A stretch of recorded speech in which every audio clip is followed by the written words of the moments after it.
Today, turuan ko kayo magluto ng salmon steak a la Kids School.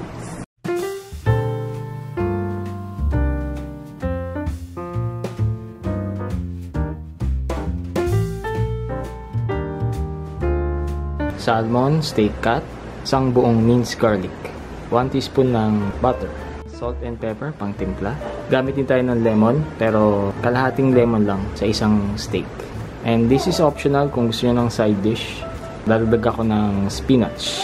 So, ang first step natin, mag-squeeze ng lemon. Half lemon dito. Then, add pepper, salt. Mga 15 minutes. Tapos, pwede nyo balik-balik ta rin. Pag namutla na siya, let's do this. Pwede na siyang i-fry. Init natin yung pan. Add natin yung 1 teaspoon ng butter. Hulog na natin yung garlic. Hindi natin kaya lutuin masyado yung garlic. Hulog na natin yung salmon.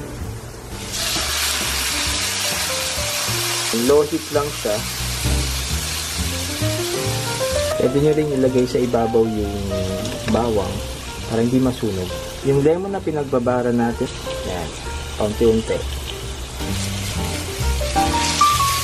Yung mga parang nasusunog ng bawang, ipatong nyo lang dyan para hindi siya masunog. Kasi mas masarap siyang golden brown.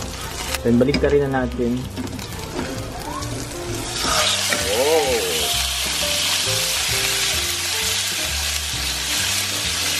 Hulog ulit natin yung titirang lemon. Pwede pa rin kayo mag-add ng konting asin. Depende sa panlapit. Continue lang natin i-fry until mag-golden brown siya. Low heat lang talaga kasi andali siya masunog eh. Hindi lang sekreto. Ayan, so balik na rin na natin ulit. So, depende sa inyo kung gaano ka frito. So, hindi siya sunog yung bawang ang medyo natosta. So, depende sa inyo sa trick nyo. Pwede natin hangungin.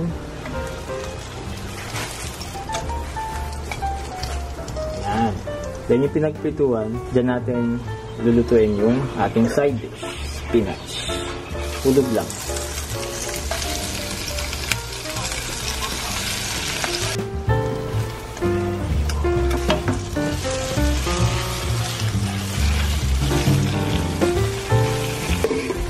So, mabilis lang siyang lutuin.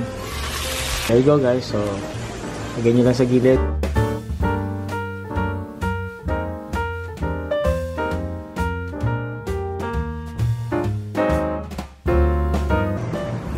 Taste! Lagi naman, masarap luto mo, Papa. Ang sarap! Extra special to. Sarap! Sarap! Kain na tayo!